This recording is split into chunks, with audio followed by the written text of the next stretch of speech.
Good morning and welcome to the full review of the Mizuno Rider 24. Roll the beauty shots.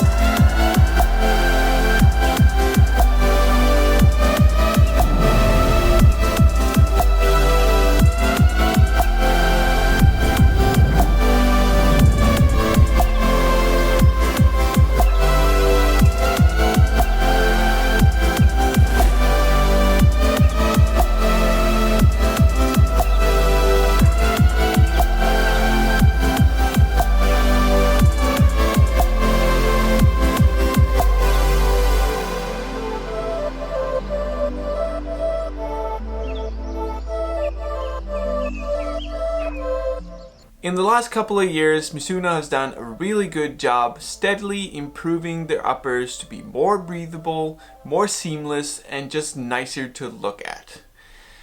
They have not done the same thing with the midsole generally. There hasn't been much difference in the last couple of years, but this year is different because Mizuno is changing everything up. So the Mizuno Horizon 4, which I tested earlier this year, had this new type of midsole material with TPU core, and now they've pushed out a new EVA foam which is called Mizuno Enerzy. Mizuno has changed in the last couple of years, and you can see it especially with the new Rider.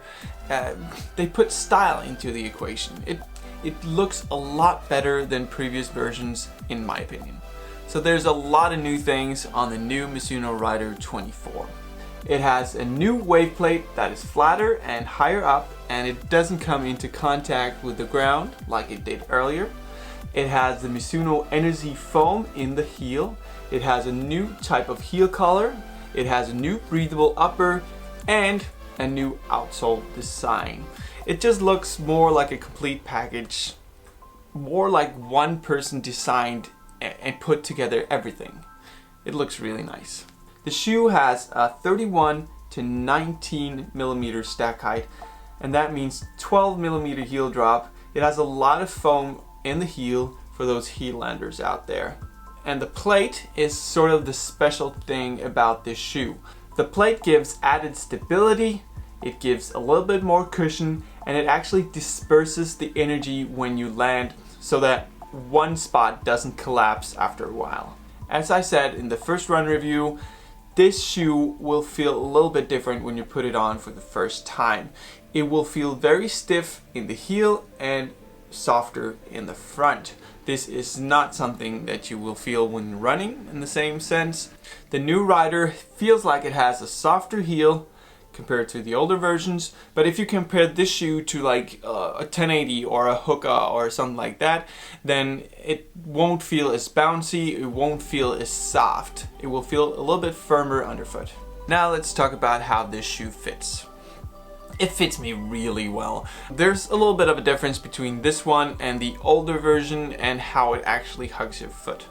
So for me, this actually hugs my foot in this area right here and not as much down here in the midfoot as previous versions did. And that actually is a good thing for me. I really enjoy having more of a hold in this area, but a lot of people actually like it to hug a little bit further down here and to feel more like an arch support than this shoe can offer. The tongue is really nicely padded. It's not too thick. It's nice, a little bit tall maybe for some people. I don't care. And it's actually attached on both sides so it doesn't move around too much. The forefoot is really nice and spacious, roomy toe box right here. And it has resulted in no blistering on the longer runs. It is a little bit flat though. So if you're one of those people that have like a toe sticking up, now, might not be the shoe for you. The new upper feels super nice, breathable. It's not as breathable as some of those like racing, really light shoes that people really like nowadays. It's good and breathable for a daily trainer. The new heel is a little bit more padded than usual. It's not even close to like a Sky, for instance, or any Saucony for that matter. And I kind of enjoy this new heel that they made. For me, this shoe is true to size. It might be a little bit large for my size, but I enjoy it because I don't get any blisters when it's like this. But I've seen some people go down half a size in this shoe. By far the most important new thing about this shoe is the midsole design, and that's what you feel when you're running. So the weight plate is a little bit higher, the Mizuno Enerzy foam is in the heel. I don't know why they haven't just removed the entire midsole and made the entire midsole Mizuno Enerzy, but that will probably happen in a later stage, and it will already happen with like the Rider Neo that's coming out very soon, and I'm really waiting for that one. After putting this on for the first time, I felt like I had a Rider shoe on, and there wasn't that much of a difference that I thought I would have. So I actually took one new and one old shoe, put it on at work and walked around in it for an entire day. And there is a difference. There is a big difference right here in the midfoot. The transition is much better from heel to toe because it doesn't have this weight plate just sticking down here. And the Mizuno Enerzy foam is softer. It's not like really soft to the touch. It's more that it gives a lot of bounce back. So if you push down your heel, you know and you feel like something is pushing back. And that's not the case with the older versions. So what's important is that it actually is similar to the old versions.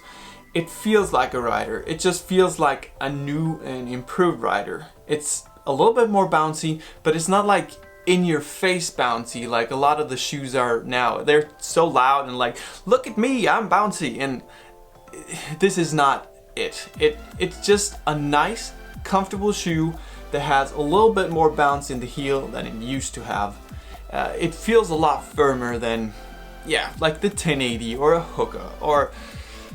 Anyways, I've had this shoe for shorter runs, for longer runs, for slower runs, for faster runs, and it's performed well all the time. And I actually been alternating between this shoe and some carbon shoes, and every time this actually performs almost as well or even better. So it doesn't matter if it's asphalt, gravel, that kind of stuff. Softer terrain in forest as well, it just performs every single time. It's not like one of those carbon shoes that only has to be on one type of surface. So it's a daily trainer, it will work, it's a lighter version of like a Sky or something like that, and it's really nice to run in. I have a huge bias towards Mizuno, and that's because I'm always running efficient in them. Especially the Rider and Inspire series, which is a little bit lighter than the Sky and the Horizon. It's just a really nice, comfortable running feeling for me. I know the 12mm heel drop might be scary for some people. Don't be scared about it. It's just a drop. It's just different from what you're used to. It really works for me, and at least if you're like one of those heel landers, then it shouldn't be a problem for you as well.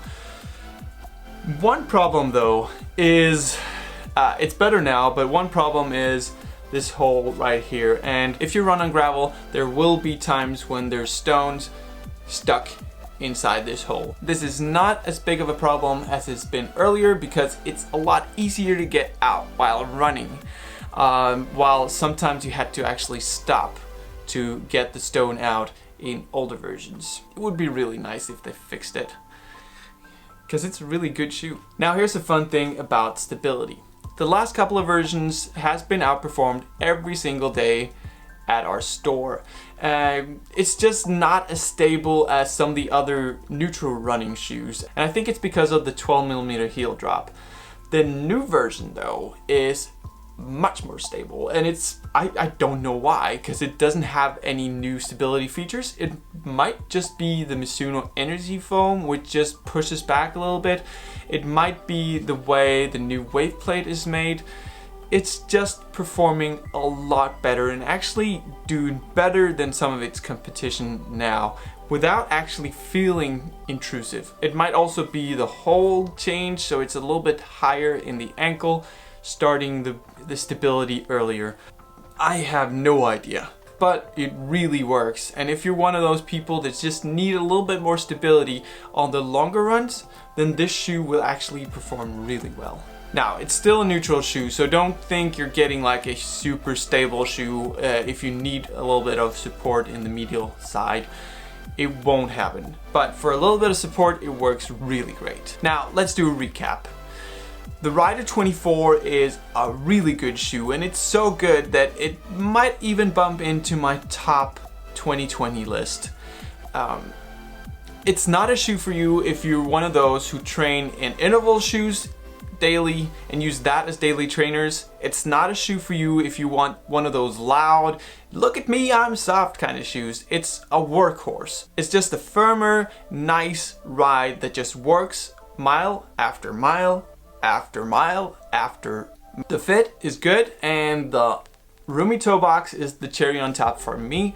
The running feeling is great. It's not very soft, it's just a little bit firmer than what you get of other shoes right now. The stability is really nice without being controlling at all. It really works.